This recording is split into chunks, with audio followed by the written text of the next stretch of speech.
Jamaica. Make we do the right thing. Make we live good today for a better tomorrow. Talk it out. Don't fight it out. The time by the Ministry of National Security is 6:30.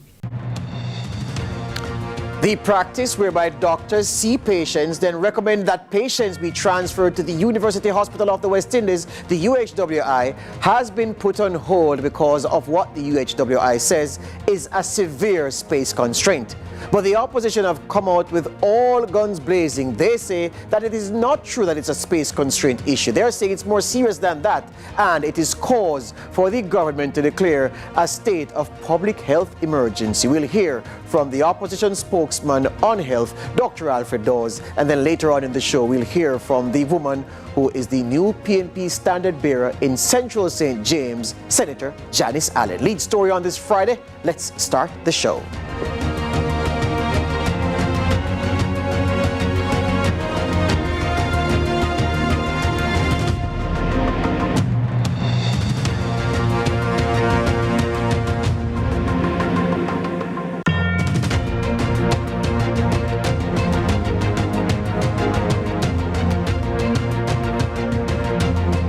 Welcome to Lead Story on this Friday. The issue concerns health at the top of the ticket, and the government, well, through the University Hospital of the West Indies. I'll read their brief statement sent on Thursday. Today's Friday, of course, and on Thursday. This statement says, due to the impending passage of Hurricane Beryl, well, that's not the statement. I have the wrong statement. But actually what the statement did say on Thursday was that patients who would normally be seen by their doctor and then referred for transfer to the University Hospital of the West Indies, that practice is on hold. The UHWI says it is out of space. The medical chief of staff at the UHWI, Dr. Carl Bruce, has been telling the media that, look, we have run out of space because of how overwhelmed the hospital is by persons who are suffering from NCDs, non-communicable diseases. So you're talking about the diabetes, the heart-related issues, all of these issues. Patients with these issues, these chronic illnesses, are overburdening the system. And so they have to be mindful of the fact that emergency has to have some capacity to accept emergency cases. And so they're leaving some space in the facility for these patients who need emergency care, freeing up beds for them. Well, not freeing up beds, leaving beds to be available for these emergency cases. And they're saying to doctors, look, for the time being, we would ask that you transfer those patients that you would ordinarily send here for treatment, send them somewhere else for the time being. That has not gone down well with the parliamentary opposition, which, through its spokesman on health, Dr. Alfred Dawes, says it is a far more serious issue, demanding of a declaration of a state of public health care emergency. Dr. Dawes is with us this afternoon. Good afternoon, Dr. Dawes. Hey, good afternoon, George. Good evening. Good afternoon to all the viewers. Thank you for joining us. All right. So what do you understand the issue to be, and how different is it from what has been communicated to the country by the UHWI management? Well, you have to look at the presence of only 3 Type A hospitals in the island: Cornwall Regional, KPH, and Uhwi. These are the only 3 hospitals where you can get certain type of specialized care. And for the other Type B and Type C hospitals in the rural areas, it is the referral center where the sick patients or patients who are in need of specialized care are sent. With Cornwall having issues, and I can bet you a lot of the patients at Uhwi now are from Western Jamaica, because when Cornwall is up and running, you would have Cornwall as the main referral center. Now, and I can speak from my experience when I was at Sablamar Hospital, the majority of times we end up sending patients into Kingston when the air quality issues began at Cornwall. So with Cornwall down, you're pretty much left with Uhwi and KPH. And with Uhwi out now, you're left with KPH, which is already bursting at the seams with all of the trauma that is there. So when you look at the whole picture, not just at the bed capacity at Uhwi, but at the island public and private healthcare system, you're realizing that if you run into trouble with any patient at all, their only option is to transfer to KPH at this time. So we cannot have anyone believing that, since Uhwi can't take patients, it's temporarily just sending them elsewhere. That elsewhere is only one hospital, and that is KPH.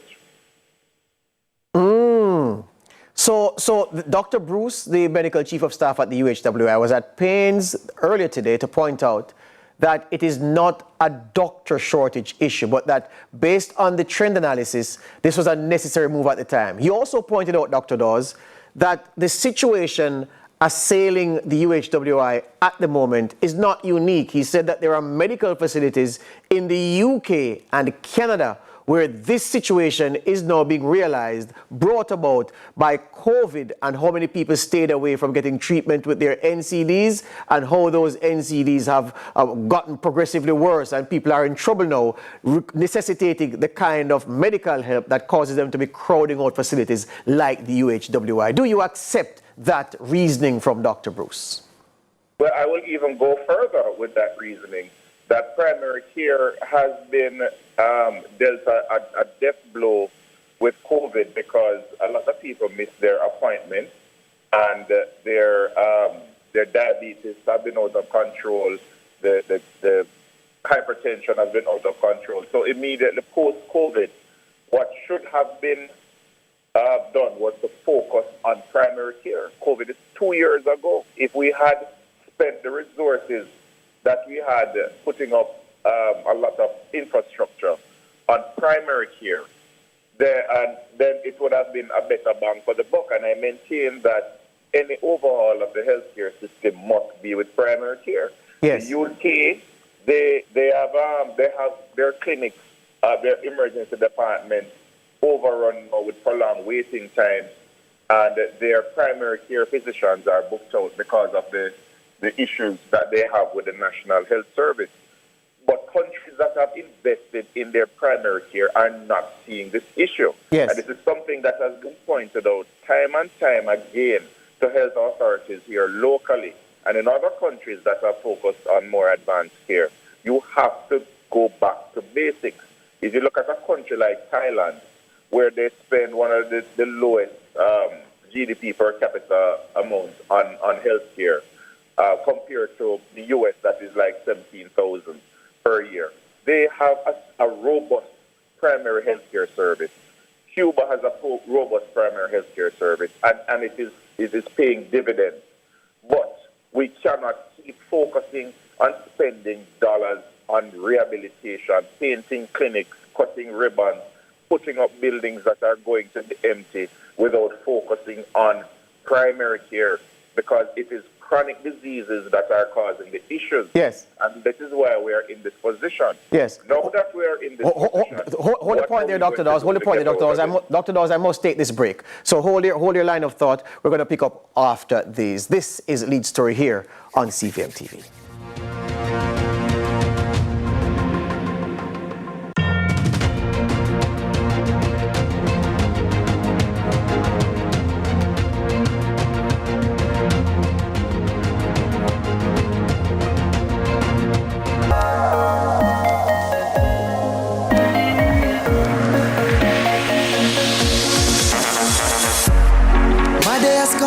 Has begun, I've traveled the seas, I've traveled the waters. Once I was weak, now I'm much stronger. I've worked in the sun, look what I've become. I've conquered the beast, now I'm much greater. I've learned from a failure. Dedication, discipline and drive, seizing every moment that comes up in this life. This back to school season, shop, save and win uniforms and school supplies with Maxi Kingston. 3 lucky shoppers will win a back-to-school bundle when they shop this summer. Visit us at our Springs Plaza or Red Hills Road locations from July 22nd to August 27th and save up to 25% off school essentials. Visit MaxiKingston.com for terms and conditions. Authorized under Section 58 of the Betting, Gaming and Lotteries Act. Can't wait to see you.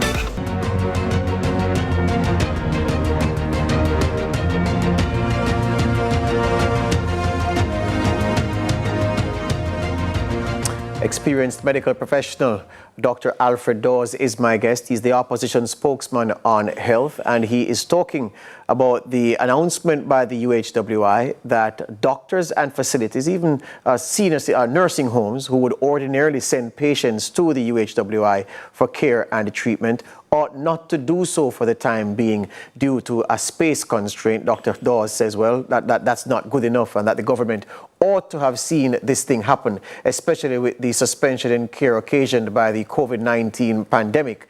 But he says the amount of time since the pandemic eased should have caused the government to put their house in order to not be in this position at the premier healthcare facility in one of the premier healthcare facilities in the English-speaking Caribbean. So, Dr. Dawes, if we are to go by your reasoning and your call that a state of public healthcare emergency ought to be declared, how would that begin to remedy the situation facing the management at the UHWI?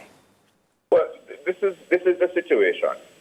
Your outlet has a bottleneck now whereby it's only KPH that is accepting the patients who would need transfer. You're going to have your motor vehicle accidents. You're going to have patients with head injuries. Is it that you're going to now issue an order that all elective cases, elective surgeries, island-wide be suspended? Because if you're running a situation where you have a complication and KPH now cannot accept that patient, that is a problem. I am in the private sector, and if I have a patient who has a complication, they're still going to Uhwi or KPH. That is going to affect my practice, and my practice is only a small one compared to all of the other hospitals that are providing surgical, general surgical, neurosurgical, orthopedic, as well as gynecological operations daily. So if we're going to continue, if it is business as usual, and you're going to have complications, if you're operating, you're going to have complications, otherwise you're not operating enough. It is going to happen.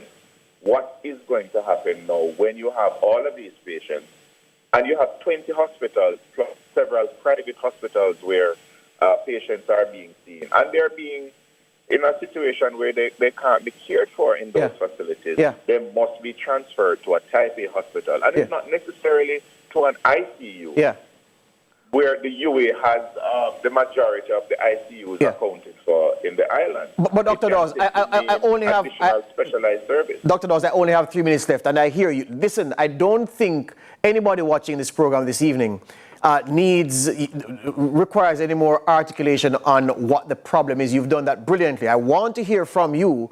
What would the declaration of a state of public healthcare emergency, how would that help to remedy the situation, is what I'm asking. This is what I'm saying. You have to try to scale back elective services and then look at how is that a real option, scaling back elective surgeries? Any hospital who is having issues, when theaters go down, when you have a lot of emergencies, they scale back and go to emergency only. You cannot continue to operate. It happens all the time. Yes. But you have to look at what's happening. You cannot be doing neurosurgeries and high-risk patients, elective surgeries at this time. Yes. You have to issue something because it is a risk that you're putting those patients in because they only have one institution they can go to. The other thing is that case managers need to go into UA and find out for every single patient on every single bed, what is it that's keeping them now? Is it some results that they're waiting on? Is it some equipment they need for a procedure? And get everything done right now. That is the role of a case manager. It works very well in the North American private healthcare system, and it is something that we have to put in place here in order to address bed management, because bed management is an issue right now. So get those people out of the hospital as soon as you can in a stable state, and you get all the results they need, all the tests, all the procedures. Yes. Start them on all their medications, no matter what the cost is. Because right now, we are in a dire emergency. Doc, my producer recognizes that we have more ground to cover and we didn't have enough time. So he's granting me a few additional minutes. Stay where you are. I want to continue the conversation after the break. This is Lead Story here on CVM TV.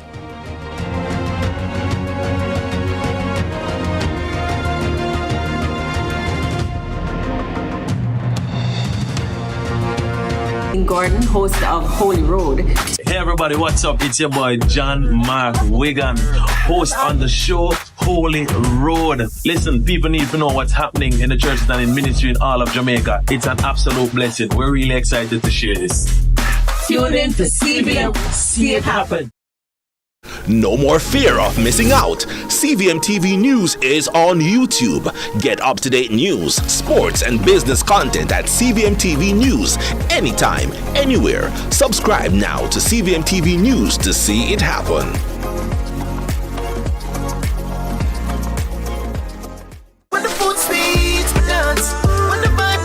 The time by Grace. Taste that moves you is 6:45.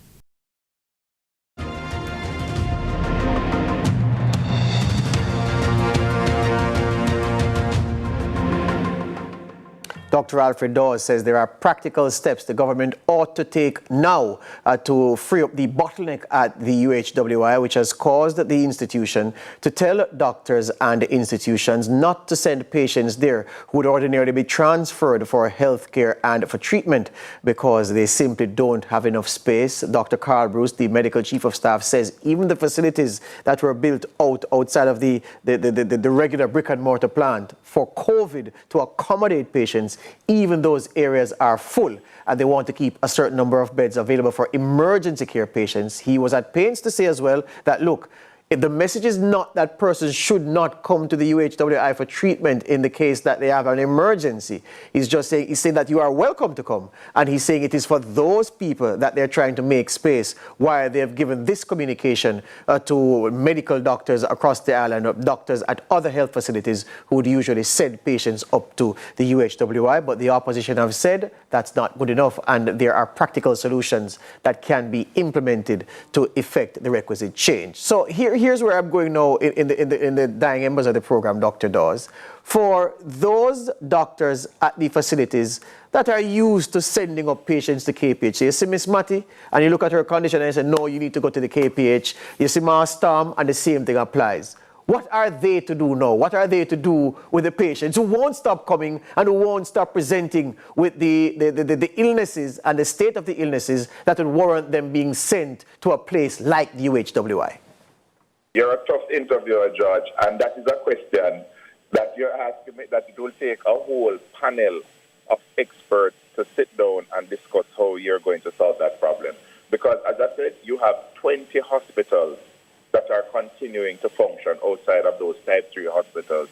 You have private hospitals with surgeries going on and people being admitted electively and for emergency. You have nursing homes where patients are going to be deteriorating and they need to be sent. So if they're not going to be transferred to Uhwi, and everybody across the entire island now is going to be transferred to KPH, it's just a matter of time before KPH itself gets overburdened. And what's going to happen at that time? But that one, I don't have the answers. Yes. It's a very difficult problem. Yeah. It's sad that we are in this position, and it's going to take a lot of collective reasoning and listening to people and accepting that we are in a crisis. The first thing we have to do is accept that we are in a crisis. Yes. And only then can we take tangible steps to alleviate that crisis. Right. And that's where it ought to begin. I'm intrigued by the measure you proposed before the last break to say, look, what needs to happen in the immediate term is for, my terminology now, a bed audit at the UHWI to be done immediately. But one would expect that even without the healthcare emergency declaration, that Dr. Carl Bruce and staff will be doing that right now. Well, it's a step further than just a bed audit. Yes. So there's a role that I've been investigating, and I'm giving away one of my manifesto items. But there's a role that is called a case manager in a lot. So many of these for-profit healthcare systems in the U.S., the longer you stay in hospital, the insurance is not going to pay beyond a certain time, and they start to incur a loss. So it suits them for you to get better and get out by day 2, day 3. Yes. And what they have is that they have employed someone who will go through, not just do an audit, but they will find out exactly what is keeping it. If it is a doctor who needs to come and discharge the patient, they get that doctor on the phone or a representative to come and deal with whatever it is. If it is a medication medication that is needed, and in our case, it might be medication that the relatives are putting money together to buy. We provide that medication, so the patient is started on that medication. So it's not just an audit, but you put in the interventions that are necessary to get that person up and out the door. It's going to cost the state, but what is you cannot put a value on the human life that may be saved by that person going home and somebody else sick or having access to that bed. And that is where I'm saying it has to be a step further than just doing a bed audit. And actually do what is needed to get them out. And fret not, Dr. Dawes, nobody can touch that point because this is on record, and you are on record publicly as being the first man to tout this thing of the case manager. So fret not about that. Here's the thing, though. People hearing you are wondering, okay, so what's the true position as a former PNP Attorney General used to say, AJ Nichols, what's the true position? What's the true position where Cornwall region is concerned? Why it can't help KPH with the expected load that's going to be put on it now?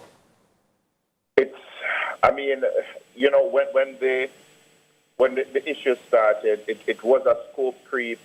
There was a lot of mismanagement, a lot of mistakes were made, and then the decision was taken to basically gut the building and go again.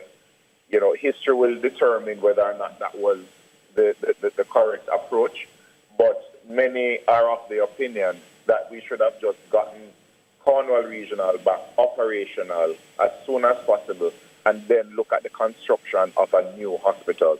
Because we'll be looking to pump 20 billion, even though some of that fund was supposed to be fixing up other hospitals. A sizable portion of that money was spent on a hospital that is 50 years old. So with Cornwall down, it has put pressure on the entire Western Jamaica. Falmouth Hospital is bursting at the seams, Sab Hospital, Lucy, and you're always going to hear horror stories coming out of the West, not because of a lack of willingness or trying from the management or the workers, but because of just the resources that are there. And it's very unfortunate. But then what happened is that the West now transfers patients to Kingston. So whereas Cornwall would have had maybe 7 or so ICU spaces, they're down to about 2.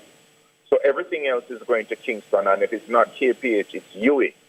And as much as Uhwi has they're collecting some amount of money, they're still in a huge hole.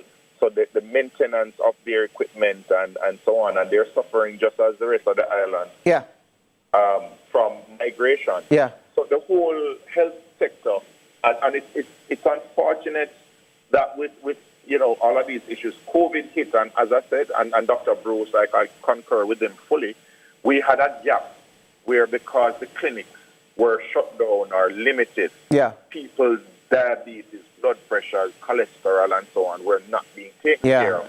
So now we're seeing all of that coming out. But then, we missed that boat where we should have invested all of the resources in primary care coming out of COVID to try and catch up. But right now we're left with damage control and how do we plan moving forward. Hear you on that. Thank you very much for your time this evening, Dr. Dawes. Always a pleasure. All the best to you. Same. Good. Dr. Alfred Dawes, the opposition spokesman on health. We take a break here on Lead Story. When we come back, I'll give you my perspective.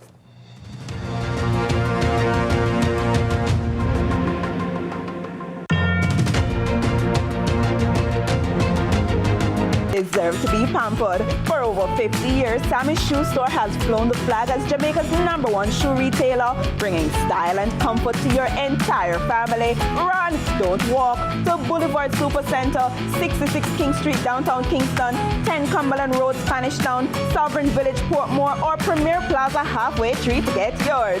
Snacks, school bags, socks, and belts at unbeatable prices. Sammy's Shoe Store, where comfort meets style meets quality.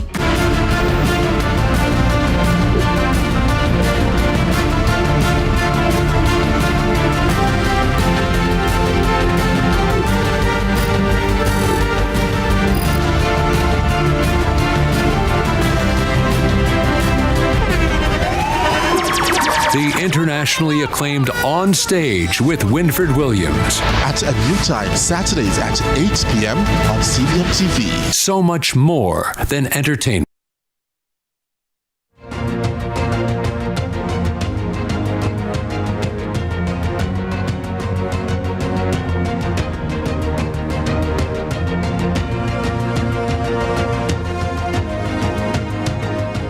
Take one. George's take. So hear me now. Having listened to Dr. Carl Bruce, the medical chief of staff at the UHWI, I understand clearly why the hospital was moved to issue this notice to the public. Because in real terms, it was not that the public needed to hear per se, it was that the doctors at the facilities who send their patients on to UHWI, they are the ones who really ought to know, because they're the ones who make the referral for transfer. So it's really a message for them. But the UHWI, of course, the public represents their customer base, so they have to tell the customer base that this is what we've told your doctors to do. This is how they should operate. I understand that clearly. I see the position he's in. He's not lying, Dr. Bruce, when he says it's not a situation unique to Jamaica in this post-COVID environment. But I'd like to see a lot more on what Dr. Dawes has suggested, whereby you have this care service individual who does this assessment to find out the state of wellness of the patients occupying the beds in hospital, to determine if they can then free up a bed to get somebody else in.